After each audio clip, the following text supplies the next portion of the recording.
여러분 안녕하십니까? 지금 현재 윤석열 정부의 의대 정원 증원과 관련해 위력계가 강력하게 반발하는 그 본질이 과연 무엇이겠습니까? 또한 정성산 TV 시청자분들께서 너무 의사들을 비판하지 말아라 라는 분들이 계시는데, 제가 의사들 전부를 다 싸잡아서 비판하는 건 아니지요. 지금 현재 의료 현장에서 묵묵히 사직서를 내지 않고 환자들을 돌보고 있는 수많은 의사 선생님들과 간호사 선생님들 얼마나 고생을 하고 있습니까? 집단 사직서를 내고 윤석열 정부와 맞서겠다는 철밥통 지키려는 그런 의사들을 제가 비판하는 거 아니겠습니까?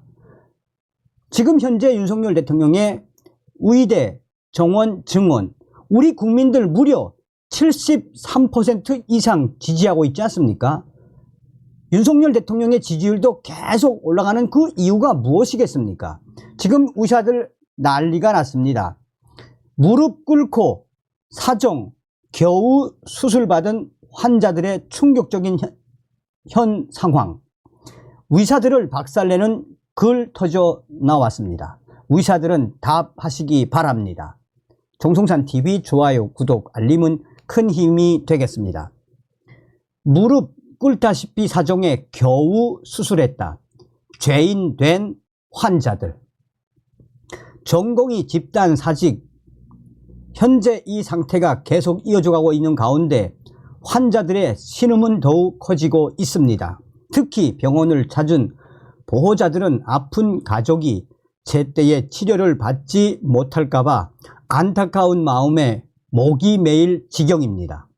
살인적인 업무량을 감당하며 힘겹게 의료 현장을 지키고 있는 전문의들과 간호사들의 임계점도 머지 않았다라는 관측입니다. 서울 강남 세브란스 병원 입원 소속 수납 창구 앞 암 투병 중인 40대 딸의 수술 일정을 잡으러 온 김모 씨, 67세 김모 씨는 암세포가 급속도로 전이되고 있는 상황인데 전공의 파업으로 수술 일정이 밀릴까봐 너무 무섭고 두려워 눈물, 콧물이 다 납니다 라고 호소했습니다. 67세 김 씨는 전공의들이 파업 중이라 당장 날짜를 정해놓고 보자는데 수술 일정이 연기될까봐 조마조마합니다 라며 그 자리에서 눈물을 펑펑 흘렸습니다. 유방암 3기인 아내의 수술 일정을 잡으러 온 66세 김모 씨는 한숨부터 내쉬었습니다. 병원에서 3월 중순쯤 수술 날짜를 잡았지만 일정이 무기한 연기될 수 있다는 안내를 받았기 때문입니다. 김 씨는 일정이 잡힌 날짜에만 수술을 해도 다행이라며, 김 씨는 전공의들이 병원을 떠나기 전에 장기 쪽 뼈 검사를 싹 했는데 아직 암 전이가 안 됐다라고 했습니다. 검사를 암 받았으면 2개월에서 3개월씩 밀려 7, 8월에 일정이 잡혔을 심각한 상황이라고 전했습니다. 전공의 부족으로 병원이 응급구와 위중증 환자 위주로 수술을 하면서 급하지 않은 진료와 수술은 최대한 미뤄지고 있습니다. 46세 김모 씨는 이 6살 아들의 편도, 이 아데노이드, 인두 후벽에 위치한 림프 조직, 이 조직이 커져 서울 성모병원에서 1월부터 수술 일정을 잡았다가 전공의 집단 사직 이후 수술이 3월 말로 밀렸습니다. 그는 전공의들 파업으로 두 상급 병원에서 수술을 절대 할 수 없다고 했다라며 아이 목구멍이 부어 저녁에 숨을 못 쉬니 아내가 밤마다 엉엉 울었습니다 라고 말했습니다. 김 씨는 아이가 어리고 숨을 잘 못 쉰다며 무릎을 꿇다시피 사정을 하고 또 사정을 해 21일 7시에 수술하고 이틀 입원했다가 23일 퇴원하게 됐다라고 말했습니다. 어머니는 담낭 암 말기라 2022년에 절제 수술을 한 뒤 항암 치료를 받고 있었다라며 항암이 밀리면 암 세포가 커지는 상황이었는데 신천 세브란스 병원에서 항암 치료를 2에서 3주 밀리긴 했지만 결국 해 주었다라고 말했습니다.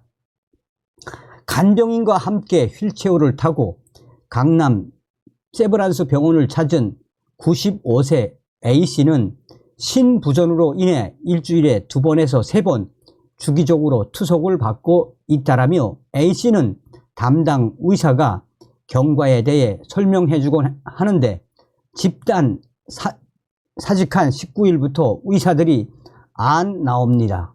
투석 간호사들만 있습니다.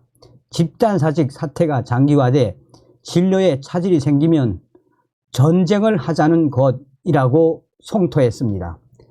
병원에서 만난 한 구급대원은 서울 두 곳 내에 상급 종합병원에서 모두 응급 환자 진료가 불가능하다는 답을 받았다라며 한 상급 종합병원은 환자를 진료할 전공의가 아예 없다는 이유로 환자가 퇴원을 종용받았고 또 다른 상급 종합병원에서는 전공의들이 사직에 출근을 하지 않아 의사 1명, 간호사 3명밖에 없다라며 현재 위료 현장에 충격적인 사실을 전했습니다.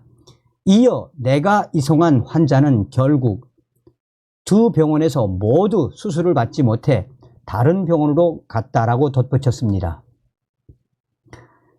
경기도 남부의 한 대학병원 전문의 B씨는 원래 하던 외래 진료에다가 입원 환자 관리까지 하게 돼 이번 주에는 병원에서 살다시피 하고 있다라며 이 상황이 언제까지 갈지는 모르겠지만 2주를 넘기게 되면 전문의들도 간호사들도 체력에 한계가 오게 될 것이라고 충격 토로를 했습니다.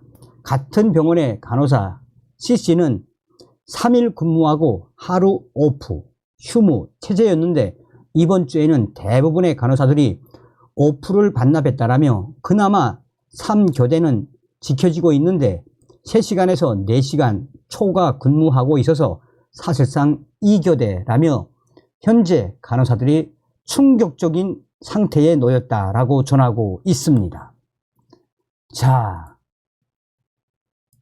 이게 이제 커뮤니티에 올라온 글인데 의사들을 박살내는 글인데 이게 지금 커뮤니티에 베스트 오브 베스트에 올라갔습니다. 의사님들 제 글에 반박 좀 해보세요. 의사들의 의견이 여론에게 지지를 못 얻는 이유는 본심은 밥그릇 지키기이면서 분리할 때만 국민 의료 수준 플러스 건보, 재정 등 들먹이면서 가식적인 모습을 보이기 때문입니다. 첫 번째, 의사님들 제 글에 반박 좀 해보십시오. 첫 번째, 피부 미용도 전문의가 하게 하라. 그건 안 된다. 국민 의료 수준이 떨어지고 건보, 재정 고갈된다. 두 번째, 피부 미용 간호사도 할 수 있게 하자. 의사, 그건 안 된다. 전문성이 요구된다. 하지만 전문의만 할 수 있도록 하는 건 안 된다. 국민 피부 미용 의료 수준 떨어진다. 국민 의료 수준이 떨어지고 건보, 재정 고갈된다. 셋째, 간호사법 개정하자. 의사들, 그건 안 된다. 국민 의료 질이 떨어진다. 국민 의료 수준이 떨어지고 건보, 재정 고갈된다. 네 번째, 건보, 특사경, 건보, 특별사법경찰 도입하자. 의사들, 그건 안 된다. 건강보험 권한이 너무 세진다. 국민 의료 수준이 떨어지고 건강보험 재정 고갈된다. 다섯째, 의대 증원하자. 의사들, 그건 안 된다. 의대 늘어나면 수요가 늘어나서 건보 재정 고갈된다. 의사들이 과잉 진료 가능성이 있기 때문이다. 하지만 특사경 같은 건 안 된다. 국민 위료 수준이 떨어지고 건보 재정 고갈된다. 여섯째, 금고 이상의 벌금형 2회 이상 받으면 자격 정지하자. 의사들, 그건 안 된다. 의사 길들이기 법안이다. 다른 전문직과 일반인 모두 해당되지만 의사는 적용하면 안 된다. 국민 위료 수준이 떨어지고 건강보험 재정 고갈된다. 일곱 번째, 병원에 CCTV 설치하자. 의사들, 그건 안 된다. 인권 침해다. 하지만 수술 중 의사가 성범죄를 해도 면허 정지되는 건 모르겠다. 국민 의료 수준이 떨어지고 건강보험 재정 고갈된다. 여덟 번째, 약 제품명 말고 성분명 처방하자. 의사들, 그건 안 된다. 효과 떨어질 가능성이 있다. 리베이트 때문이 아니다. 국민 의료 수준이 떨어지고 건보 재정 고갈된다. 의사들, 아무것도 안 된다. 수가 올리는 것 말고는 아무것도 안 된다라는 의사들, 국민 의료 수준이 떨어지고 건보 재정 고갈된다라는 의사들, 코로나 코 한 번 찌르고 8만 원씩 받는 건 왜 그렇게 조용했죠? 이거야말로 건보 재정 세금 낭비 극심했는데도 왜 의사들 반대 안 했나요? 나는 반대했다는 댓글 달리려나요? 이런 식이니 누가 의사 편 들어 주겠습니까? 지금 일간 베스트에 베스트 오브 베스트에 올라가서 수백 명의 네티즌들이 이러니까 의사들을 의세라고 하지. 윤석열 대통령은 반드시 이번에 위대 정원, 증원 밀어붙여야 한다는 지지글들이 뒤를 잇고 있습니다. 다음 시간에 뵙겠습니다. 멸공.